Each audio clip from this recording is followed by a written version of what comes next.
The human soldier, Ethan Cole, had been walking for hours under the twin suns of planet Zalora. His lips were dry, his eyes burning, and his legs shaking. He had no food, no water, and no map. His squad had been wiped out 2 days ago during a failed mission. Now he was lost in a land he didn't understand. A land filled with alien trees, purple dust, and strange whispers on the wind just when he thought he would collapse. He saw a soft golden light in the distance. It looked like a camp, or maybe a village. He didn't care anymore. He needed help, or at least water. Dragging his feet forward, he stumbled through the tall glowing grass and stepped into the edge of the alien camp. It was quiet, too quiet. The camp looked peaceful tents made of silk. Fire bowls burning with blue flame and wind chimes that sang by themselves. In the center, he saw a silver table. Shining in the sun, on top of it, sat a wide goblet. Full of thick red liquid, he didn't stop to ask questions. Ethan grabbed the goblet and drank. The liquid was sweet, warm and heavy. It made his head spin. And for a moment, his vision blurred. Then, silence. He turned around and saw dozens of tall alien guards staring at him. All frozen, all wide-eyed, their weapons lowered in shock. And standing behind them was her. A woman unlike any he had ever seen, tall and glowing, with skin like starlight and long hair that shimmered silver blue. Her eyes were deep violet, glowing softly. She wore a white gown with gold patterns, and a crown of vines wrapped around her head. She walked slowly toward him, her gaze locked on his face. Everyone around them stepped back, as if afraid. She stopped just a few feet away. Then she whispered one word, her voice calm and strange. "You drank my blood." Ethan blinked. Confused, What are you talking about?" he asked, his voice weak. The princess raised a hand and pointed to the goblet. "That was not for you," she said softly.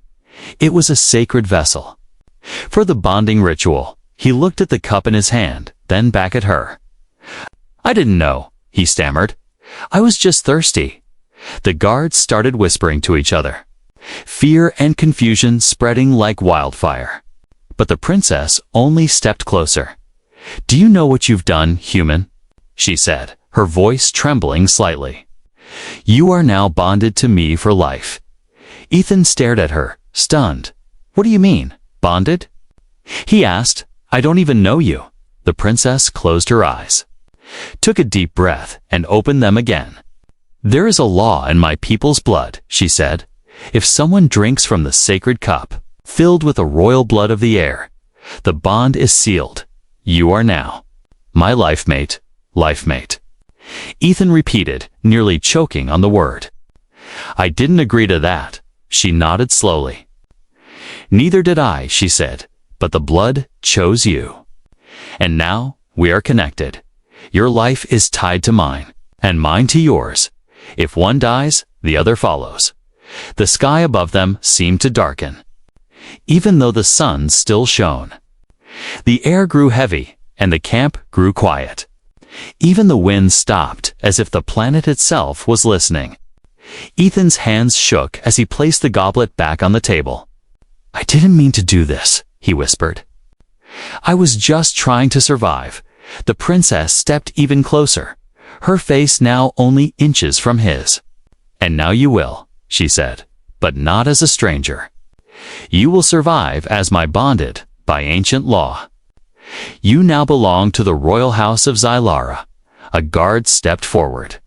Angry. "This is madness," he said.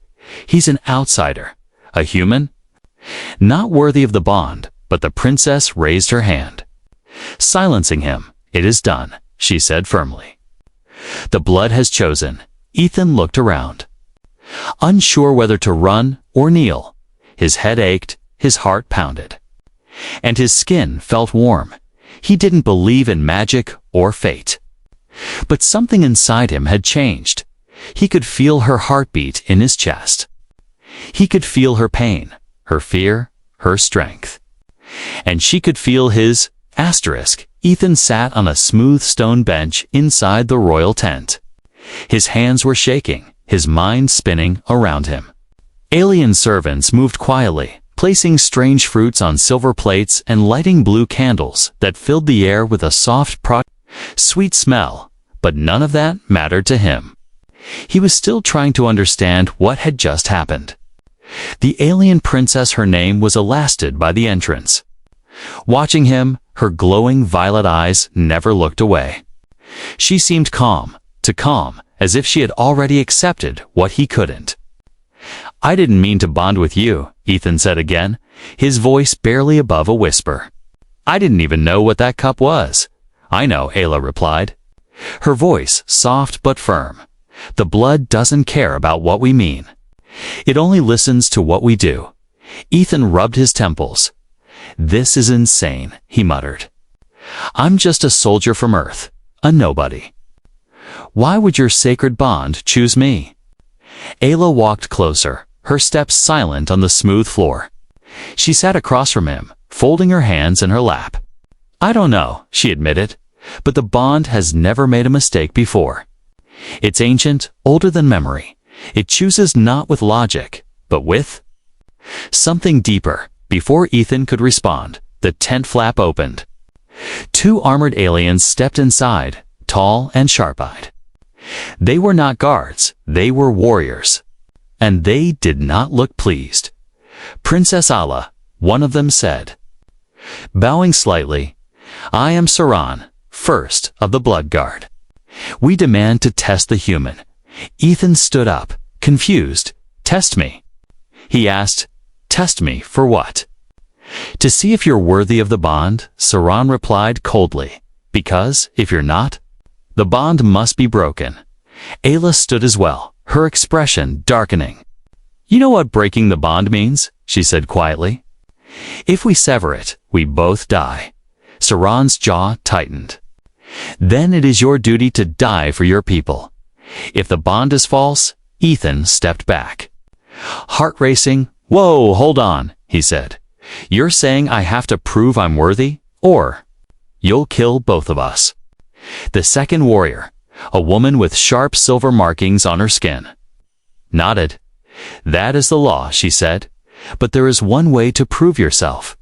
You must survive the calling." "The what?" Ethan asked. Saran explained. "It's a ritual of spirit and blood. You will enter the mirror cave, drink the essence of truth, and face your bond. If the bond is pure, you will return. If not, your body will turn to dust." Ethan looked at Ayla, hoping she would say it was just a test, a formality, but she didn't. Her face was calm, but her eyes were full of fear. "I will go with him," she said suddenly. Gasps filled the tent. Saran looked shocked. "You would risk yourself?" He asked. "I must," she said. "The bond is not only his, it is mine too." Hours later, Ethan found himself walking beside Ayla toward a glowing cave in the cliffs. The air grew colder as they approached. The light of the twin suns faded, replaced by a pale green glow from the rocks around them. "This is the mirror cave?" Ethan asked. "Yes," Ayla replied.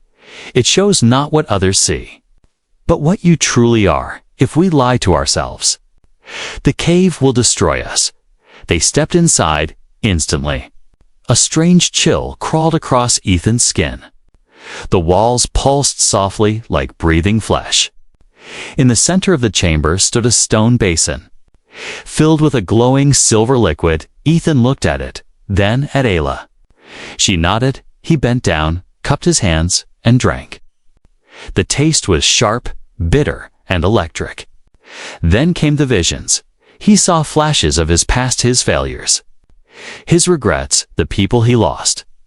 He saw the moment he drank from the goblet. Then he saw Ayla, not as a princess, but as a frightened girl. Standing alone in a storm, she looked at him, eyes full of pain, and said, "You are the only one who sees me." Ethan dropped to his knees, breathing hard. When he looked up, he saw her beside him, trembling. "I saw your soul," she whispered. And it did not turn away. The cave pulsed once. And the walls shimmered. The silver light turned golden. The bond had been accepted. Outside, the warriors waited. When Ethan and Ayla stepped out, hand in hand, the warriors bowed. The bond had spoken. And the blood had listened, but far above. In a ship hiding in the clouds, a new threat was watching them. And it did not care about ancient laws, only power. The bond had been accepted. The warriors had bowed. And Ethan Cole now stood in a world he barely understood, holding the hand of a princess whose blood ran through his veins. But as the sun set behind the crystal mountains of Zalora and the alien sky turned violet and gold, the truth was still buried beneath silence. He needed answers. And she was the only one who had them that night. Ayla brought him to the Moonstone Hall, a place hidden inside the palace where only royalty were allowed. It was quiet, lit by soft glowing threads woven into the walls. Ethan sat on a low cushion while Ayla poured a glowing drink from a teardrop-shaped bottle. The liquid shimmered like liquid stars, but Ethan didn't touch it. "I need to know what this bond really means," he said. His voice steady now, not just the law, not just the ritual. Why is it so important to your people? Ayla looked at him for a long time, her fingers gently wrapping around the cup. Then she said quietly, "Because it's not just a bond, Ethan. It's a prophecy." Ethan blinked, confused. Prophecy. She nodded slowly. For thousands of years, the royal bloodline of Zalora has been slowly dying. Our power comes from within, from the heart and the blood, but each generation, it fades a little more. Ethan leaned forward, listening carefully. Our healers said the blood needs something new, something unseen, to survive. A forgotten scroll from the time of stars spoke of a bond.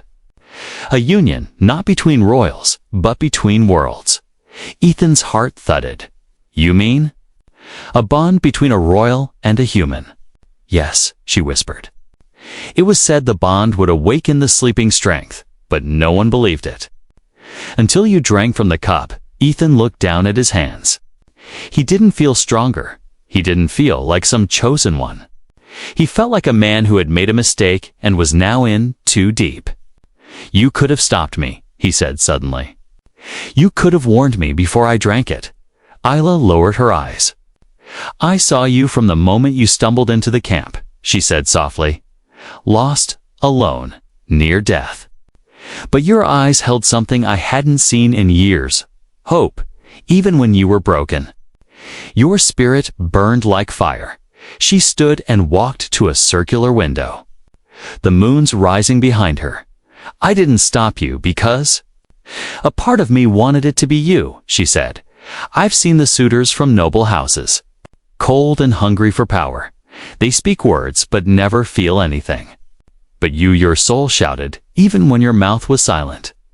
Ethan stood now, walking beside her. "But I'm not a hero," he said. "I failed more missions than I've completed. I've lost men under my command. I've made bad choices." She looked at him, her hand brushing his. "Then maybe you are exactly what we need," she said. "A broken sword can still cut if it's held by a true hand." Before Ethan could respond, a soft humming filled the room. A crystal on Ayla's wrist began to flash. She tapped it once, and a small image floated in the air. An older alien woman in ceremonial robes appeared. "Princess," the image spoke. "The scouts have spotted a ship hiding in the clouds. It carries the mark of House Varrock." Ayla's expression darkened. House Varrock was a rival bloodline, one that had been exiled decades ago for trying to take the throne by force. "What do they want?" Ethan asked. "They want the bond," Ayla said bitterly. "They want to steal it, and they will kill you to take it." Ethan clenched his fists. "Then we run," he said. But Ayla shook her head. "No, we don't run. If we run, they'll chase us forever. We fight. But not with swords." She walked to a glowing console and pressed her palm against it. A map of the palace and surrounding lands appeared. "Tomorrow, we will go to the Heart Spire. It's the ancient center of the royal bloodline, she said. If the bond is true, the Heart Spire will light with our presence. And no one, not even Varrock, can question it. Ethan stared at the map. A tower rising above a canyon, surrounded by dangerous cliffs and storms. It looked like a death trap, but her eyes were filled with certainty. And if it doesn't light? He asked quietly. Allah looked at him and said, then we die together. But we die truthfully, outside the palace, above the clouds. The Varrock ship hovered like a silent predator. Inside it, a general watched their every move. And in his hand he held a device pulsing red designed to tear apart bonds by force. The battle hadn't begun yet, but fate had already chosen its side. The suns had barely risen over the crystal mountains when the first alarms sounded. Ethan jolted awake in his chamber inside the palace, heart pounding outside his door. Guards were shouting, boots slamming against stone. He rushed out, still half-dressed, to find Ayla already standing in the corridor. Wrapped in a cloak of moonsilk, her hair glowing in the early light. The Varrock ship has moved, she said quickly, her voice sharp. They've landed just outside the sacred borders. Ethan's stomach dropped. That means they're coming for us. Ala nodded, her jaw clenched. They want to break the bond before we reach the Heart Spire, she said. If they get to you first, they'll kill you, and then? I won't survive either. Ethan grabbed his jacket and weapon belt. Even though he wasn't sure a human gun would help here. We need to move now, he said, but the palace shook violently. A pulse rang through the stone walls low, heavy, unnatural. What was that? He asked. Ayla's eyes widened. They've activated a severance field, she said. It's a weapon built to break bonded souls. It sends a pulse that weakens the connection.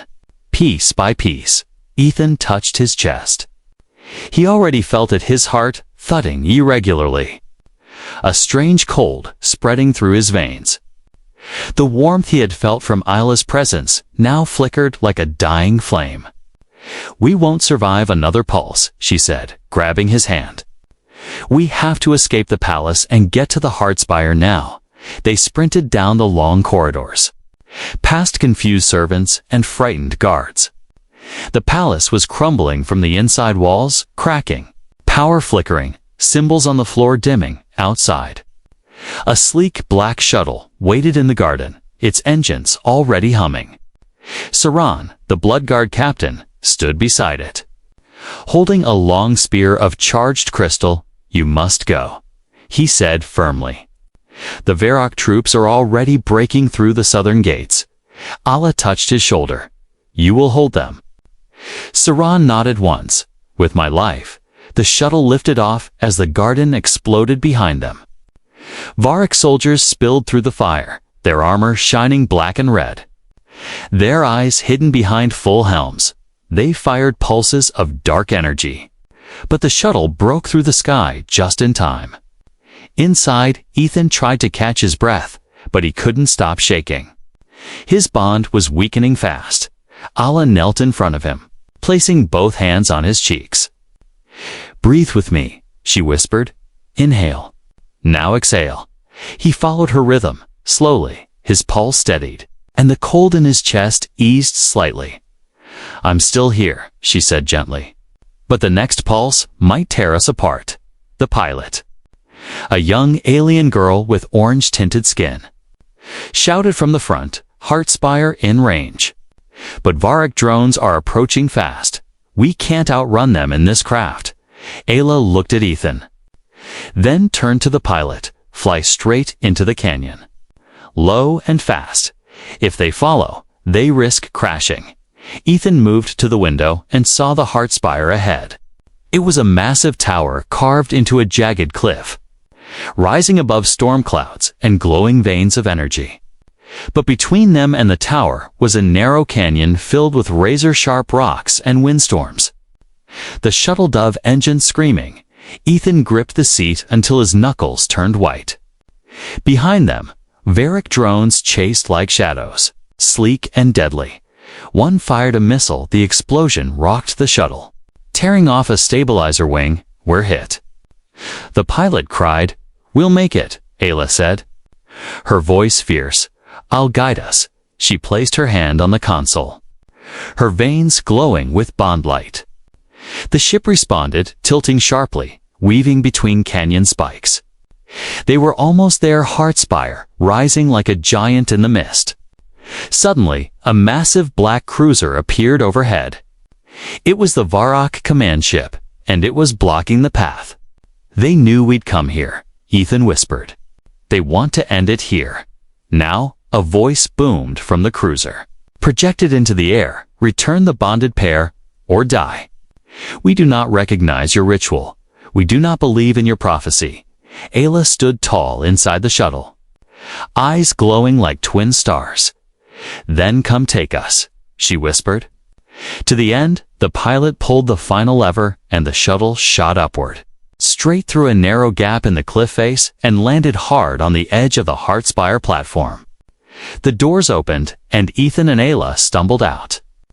The platform beneath them pulsed, sensing the bond, but they were not alone. Varrock soldiers teleported in, surrounding them with weapons raised. Kill the human. Break the bond, one of them ordered coldly. Ayla stood in front of Ethan, shielding him with her body. But Ethan pushed forward, stepping beside her. I'm not afraid, he said. You want my blood? Then come and get it.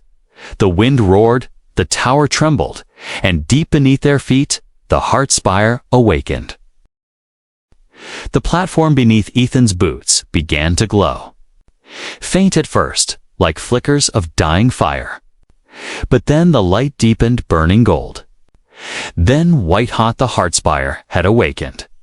The Varrock soldiers surrounding them didn't understand what was happening. Their weapons stayed raised, but their eyes flickered with doubt. The air around Ethan and Ayla vibrated, humming with strange energy. Their bond was no longer fading, it was growing. Get back. One of the Varrock commanders shouted, the ritual is triggering. Kill the human now, before it completes. Ethan's pulse roared in his ears. But he didn't step back. He held Ayla's hand tightly, and for the first time since drinking her blood. He believed in the bond. I'm done running, he said. If this is fate, then let it burn. One of the soldiers lunged forward. Spear glowing dark red, but before it could strike, a blast of golden light erupted from the ground. It struck the soldier in the chest, lifting him into the air, then shattered him into dust. The rest of the Varrock squad stepped back in fear. What is this? One of them gasped. Why is the Heartspire choosing him? Ayla looked at Ethan with wide, shining eyes. It's not just the bond, she whispered. You are changing. The blood is transforming you. Ethan's skin now pulsed with soft veins of light under the surface. His breath came in slow waves. In sync with Ayla's, he could feel her thoughts. Her heartbeat, her pain, her fire, and she could feel his. Another group of Varrock soldiers arrived. These carried disruption blades meant to break energy bonds. Oh, they moved fast, flanking from both sides. But Ethan didn't hesitate. He stepped forward, hand outstretched. And the light responded. The platform cracked open, forming a wall of light between them and the attackers. The soldiers struck it, but their weapons melted on impact. I'm not just bonded to her, Ethan said aloud. Voice echoing through the Heartspire. I'm chosen by something deeper above them.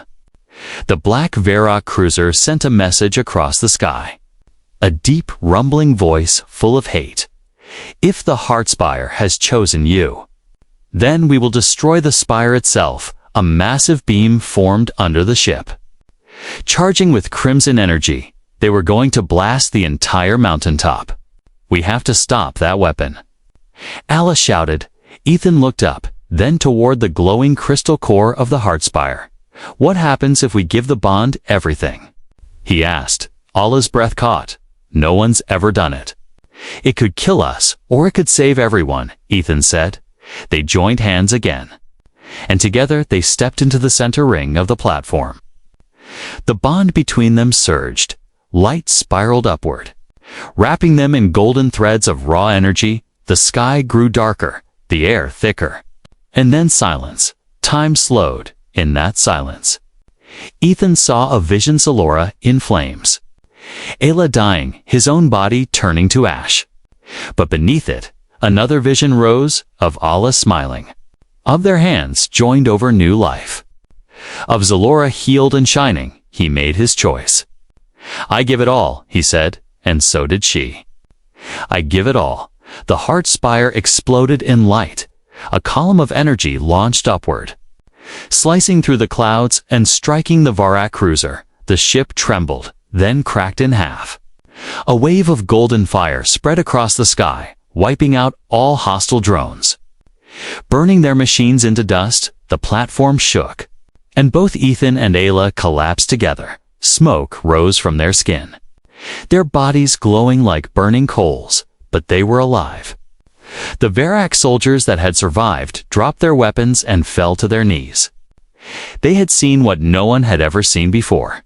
A bond not just accepted, but embraced by the power of the stars. Ethan gasped, reaching for Ayla. She opened her eyes slowly, smiling weakly. "You didn't let go," she whispered. "Never," he said. "Not now." Not ever. The light faded slowly, and calm returned. But the world would never be the same again. Ethan opened his eyes slowly. He was lying on a soft bed of woven vines inside a glowing chamber beneath the heart spire. His body ached all over, but he was breathing. And he was alive. Next to him, Allah sat quietly, holding his hand. Her skin glowed faintly, but her face looked tired. Still, when she saw him wake, she smiled. "You came back," she whispered, her voice gentle. Ethan tried to sit up, and she helped him. "I thought I was gone," he muttered. "You nearly were," she said. "But the bond kept pulling you back." He looked around the chamber walls made of living stone, breathing with soft light. Symbols floated in the air, ancient and shifting. "This place," he said, "it feels alive." Ayla nodded. "It is the heart spire's core. It only reveals itself to those who complete the bond." Ethan remembered the blast. The wave of golden energy, the Varak ship, torn apart. He remembered choosing to give everything. "I saw something," he said, his voice low. "Visions. A future both full of death and life." "I saw it too," Ayla whispered. "And I chose life. I chose you." They sat in silence. Their hands still joined, but then the peace was broken.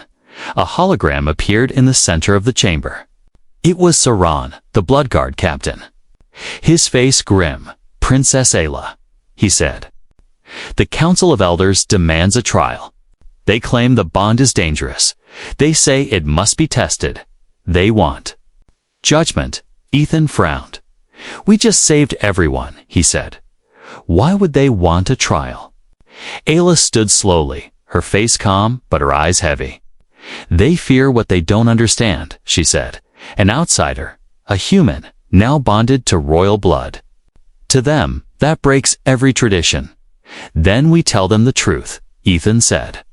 "They saw what happened. The bond is real." Allah hesitated. "There is more," she said.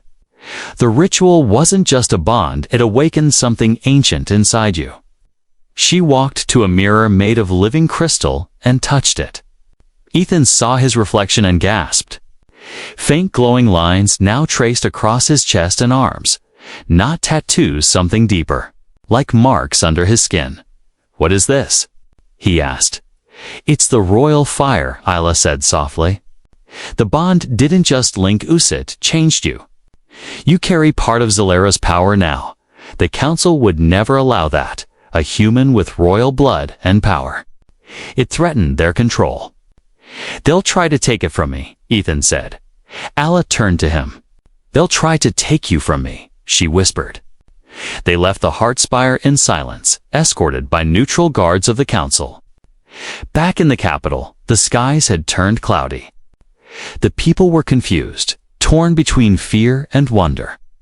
Some bowed to Ethan as he passed, others turned their faces away. Inside the great hall of voices, the council sat high upon golden thrones. Old faces, wise eyes, but cold hearts. The head elder spoke, Princess Ayla of House Sazlara. And human Ethan Cole, you stand here to answer a simple question. Was your bond one of love, or one of danger? Ayla stepped forward, her voice clear. Our bond saved the Heartspire.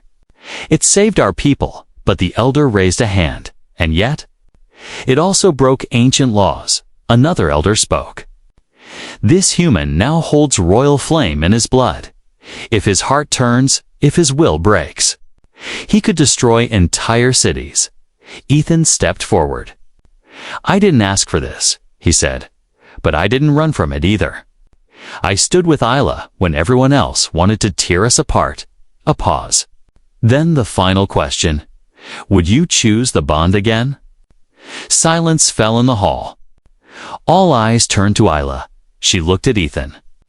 Her heart thudded, not from fear, but from something deeper. She reached out, touched his hand, and said, yes, even if it ends in death. I would choose him again. Then the elders looked at Ethan. He didn't hesitate. Yes, I'd rather die with her than live without her, the council whispered. Argued, shouted, but the Heartspire had already spoken.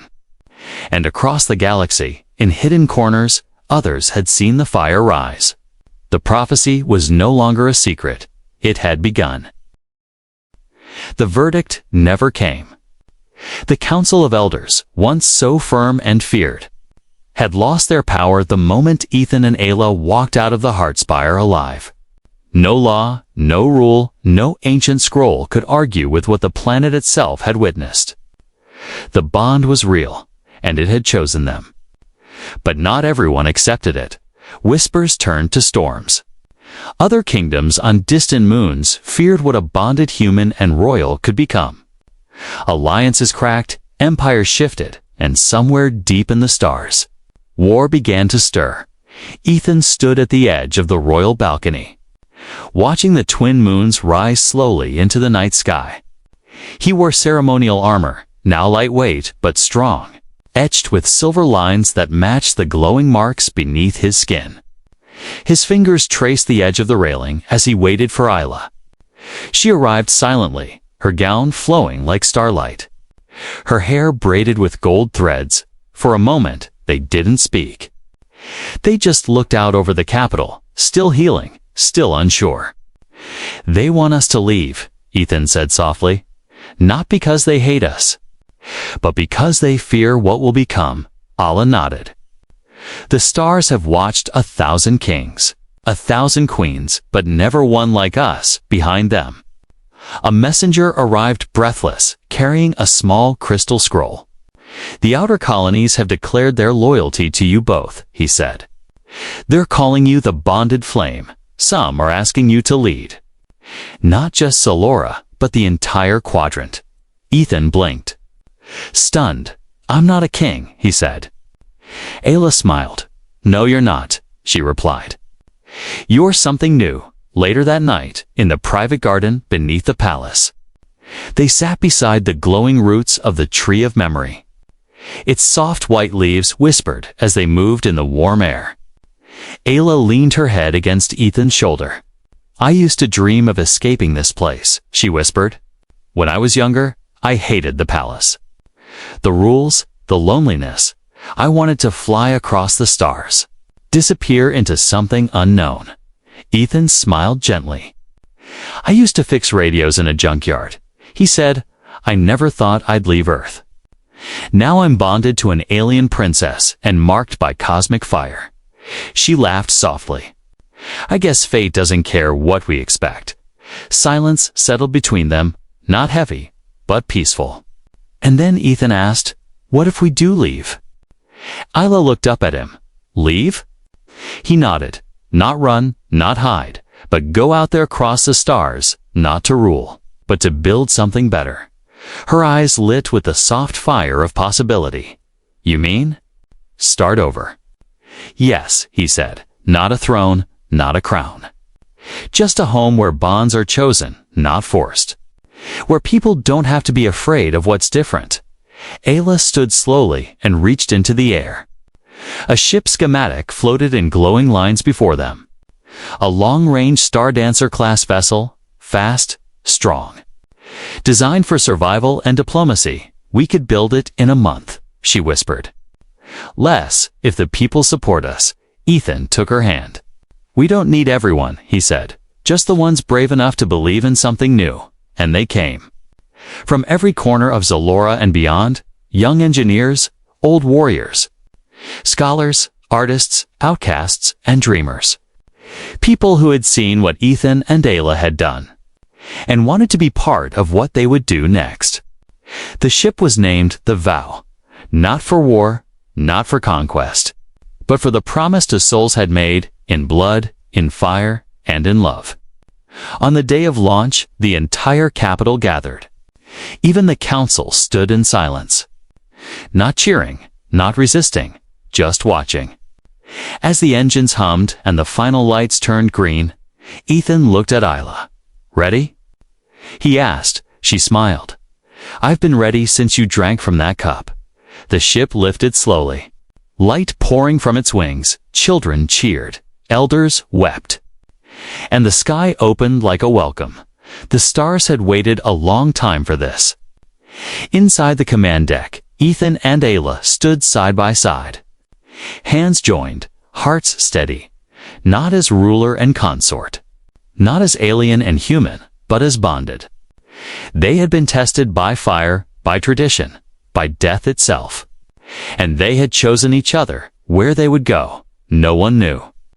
But across the galaxy, stories began to spread.